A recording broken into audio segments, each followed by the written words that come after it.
Olá a todos, meu nome é Rodrigo Ferreira de Oliveira, sou estudante de Teoria Crítica e História da Arte, e durante o último ano fiz parte do programa de iniciação científica sob a orientação da professora do Departamento de Artes Visuais, Maria do Carmo Couto, com o título de Moda Indumentária nos Retratos Femininos da Realeza no Brasil no século XIX. Minha pesquisa foi desenvolvida a partir das investigações sobre a história da indumentária e da moda e a partir de dois retratos.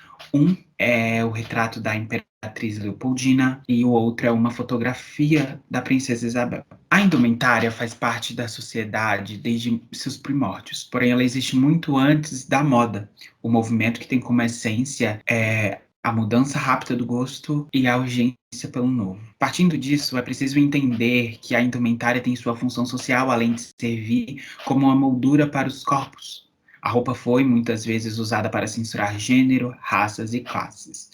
Como, por exemplo, durante a Idade Média foram criadas leis suntuárias que proibiam comportamentos, usos de tecidos e outros objetos por parte da classe baixa. Essas leis, elas não existem mais, mas suas heranças continuam sendo vistas até hoje.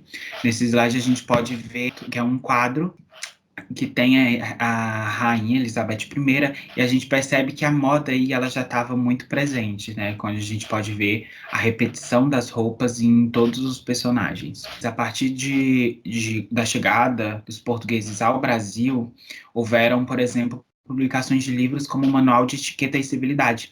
Esse código de bom tom que a gente vê ao lado do slide foi um livro publicado em 1845 no Brasil e é um dos livros que referências de código de bom tom que a gente pode ver que as pessoas usavam naquela época. Muitas coisas mudaram no século XIX, inclusive a roupa. A partir dessas transformações sociais e políticas são analisados dois retratos de duas mulheres da família imperial, a Imperatriz Leopoldina e a Princesa Isabel.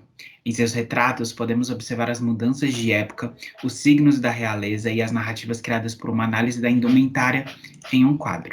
O primeiro retrato que foi analisado é o retrato da Imperatriz Leopoldina. Por meio da luminosidade da pintura, foi possível perceber, por meio das leituras de livros, que o vestido tem cintura império, bem característica do início do século. E o leque ele também tem algumas histórias para serem contadas. Por exemplo, que foi encontrado em acervos e museus que esse objeto ele era usado como uma linguagem secreta pelas mulheres e por homens. Normalmente quem usava o leque eram as mulheres e elas usavam esse leque para fazer uma linguagem que fosse para paquerar e dizer coisas que poucas pessoas sabiam. Essa aqui é a linguagem secreta do leque, como por exemplo, esse aqui é do Museu Marlborough House Museum, e é um registro sobre a linguagem secreta dos leques. Então, aqui tem os movimentos e ao lado tem o que eles significavam.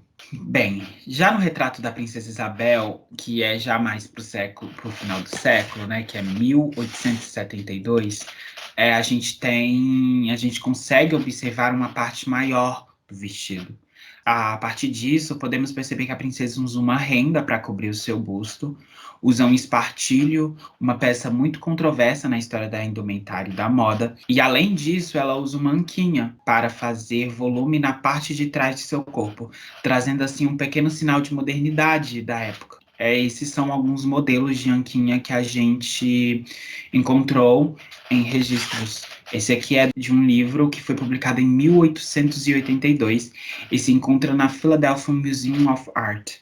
Bem, os elementos dos retratos dessas duas mulheres da corte imperial possibilitam entender como a moda se desenvolveu e chegou ao Brasil. O quadro de Leopoldina não foi pintado em território brasileiro, logo é possível observar uma moda europeia, mas que tem muitas questões a respeito da moda brasileira.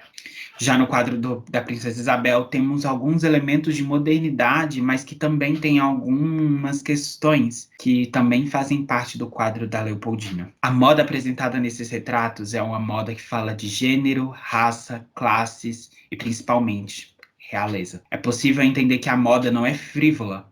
Ela transforma o corpo em uma mensagem e isso impacta diretamente em como as pessoas observam as outras. Dessa forma, a indumentária, aqui analisada, é como um objeto que constrói imagens e linguagens. Assim, esses retratos criam narrativas que são parte das histórias do vestir brasileiro. Obrigado.